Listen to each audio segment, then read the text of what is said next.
दिल्ली जो एमसीडी है, जो कि अभी अप्रैल में उसका कार्यकाल भी खत्म होगा और उसका चुनाव भी होने वाला है, फिर से एकीकरण की उसकी बात हो रही है, उसका क्या असर पड़ेगा इस पर, उसी खबर पर हम हैं बातचीत करने के लिए।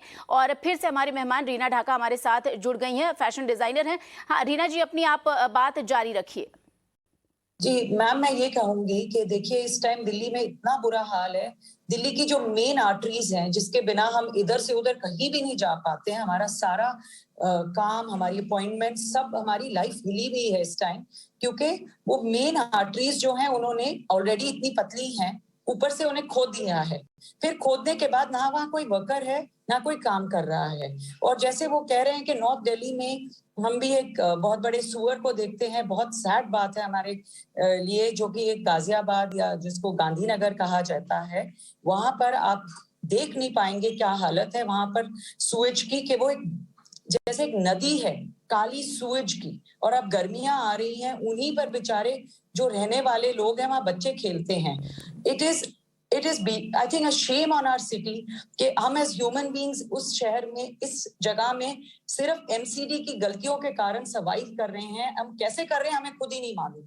तो ये बहुत जरूरी है कि एक हमारे लिए सारे हमारे जो पॉलिटिशियंस इस शो पे हैं, जो देख रहे हैं, वो हमारी हेल्प करें। हम भी उनके जैसे इंसान हैं। हम चाहते हैं कि अगर एक जगह पहुंचने में हमें 15 मिनट लगे, हम रोज वहां तड़प तड़प के 2-3 घंटे में नहीं पहुंचे। और वो पॉसिबल है, डूएबल है, तो प्लीज अचीव कीजिए। It is why people leave India. This is the reason we say we abroad is better, क्योंकि हमारी सड़कें, हमारी खुदाई, हमारा गंद कभी खत्म ही नहीं हो रहा है।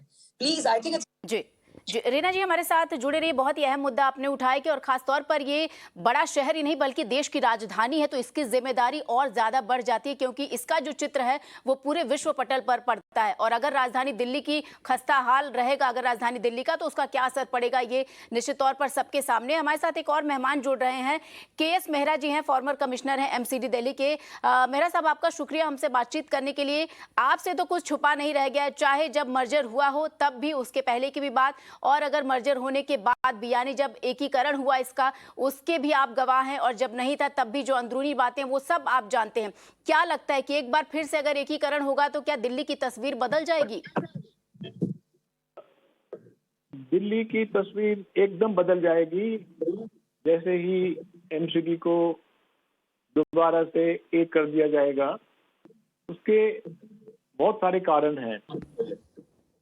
जब इसको 3 हिस्सों में बांटा गया था तो ये सोच के शायद, क्योंकि हम तो उस वक्त इसके प्रपोजल के बारे में जानते नहीं थे और ना ही हमसे पूछा गया था, तो उस वक्त ये सोच के शायद उन्होंने इसको 3 हिस्सों में बांटा था कि लोगों को अच्छी सिविक सर्विसेज मिलेंगी, लेकिन हुआ उसका उल्टा।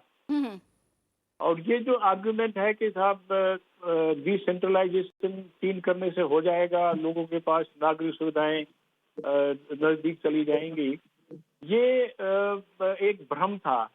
वो इसलिए भ्रम था क्योंकि जब ये एमसीडी एक थी तभी भी 12 जोन थे, और डिवाइड होने के बाद भी 3 हिस्सों में बढ़ने के बाद भी 12 जोन हैं। और वहाँ पे जो अधिकारी काम कर रहे हैं वो डिप्टी कमिश्नर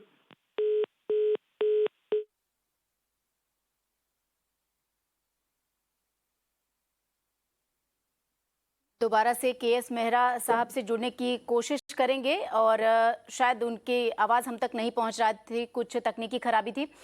फिलहाल रीना जी हमारे साथ जुड़िए। रीना जी, आपसे मैं फिर से एक सवाल करना चाहूँगी कि जिस तरीके से मेहरा साहब भी बता रहे थे कि चाहे एकीकरण हो, ये और बेटरमेंट के नज़र से उसको ये देख रहे हैं, तो आपको क्या लगता है, क्या अगर ये इसका एकीकरण, इसको एक कर दिया जाएगा तो क्या दिल्ली की तस्वीर बदल जाएगी? क्या जो दिल्ली के लोग हैं, आप जैसे लोग हैं, मिडिल क्लास फैमिली हो चाहे हाई क्लास फैमिली हो, क्या उनको अब इससे फायदा मिलेगा कुछ? आई होप सो, बिकॉज एक तो इंटेंट होता है, एक नियत होती है, एक प्रैक्टिकलिटी भी बहुत जरूरी है। हर साल आप लोग सड़क जोड़ देते हैं, पर वो टूट जाती है, गड्ढों से भर जाती है। अब आप देखिए सैनिक फार्म में, जहां लोगों ने खुद ही अपनी सड़कें बनाई थी, उनकी सड़कें कहीं नहीं टूट रही हैं। कितनी ही बारिश आए, कितना ही कुछ आए, क्योंकि वो पेव कर रहे हैं उन सड़कों को। हम पेव्ड रोड्स क्यों नहीं करते? पुरानी हमारी इंडिया की जो चांदनी चौक की ओरिजिनल सड़कें थी, वो सारी पेव्ड थी। दूसरी बात है हमारी सूएज की implement.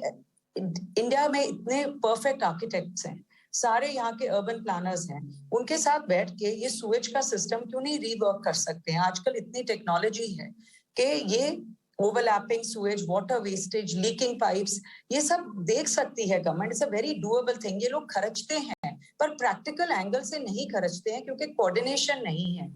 So it's a very sad thing as a citizen of Delhi living here that we still continue to suffer, even though we've got technology today, everything has moved on. Yet our basics are still not being looked into, and our survival gets hampered. Daily आदमी कितना commute में खर्चे, ऊपर से cost of fuel is so high. More he spends our time on the roads, more he's wasting his money. His income is getting depleted. Travel has become like a nightmare, a horror in this city. तो इसको please बहुत समझिए, ये हमारी जरूरत है। कोई भी क्लास हो, हम सभी इसके साथ जुड़े हुए हैं और सब तड़प रहे हैं। And it's not a very unachievable thing. कर सकते हैं ऐसे हम। और हांगकांग देखिए, कितना छोटा सा कंट्री है, उसमें इतनी पतली पतली छोटी सड़कें हैं। बिल्कुल। वहां लोग रिपेयर रात को करेंगे। लॉकडाउन था, उन टाइम में रिपेयर करते, ताकि लोगों की सुविधा को भी सोचो। So nothing like that is thought of. Practicality is very important. जी जी बिल्कुल। रीना जी, आपने कई मुद्दे यहाँ पर उठाए और आशा करती हूँ कि शायद ये लोग सुन भी रहे होंगे कि एक आम नागरिक होने के नाते आपने कई चीज़ें गिना दी बड़ी आसानी से, जो आसानी से इसको हल भी किया जा सकता है। फिलहाल आपका बहुत बहुत शुक्रिया हमारे साथ जुड़ने के लिए और इन सभी बातों को यहाँ पर एकजुट एक इस मंच पर लाने के लिए, रीना जी।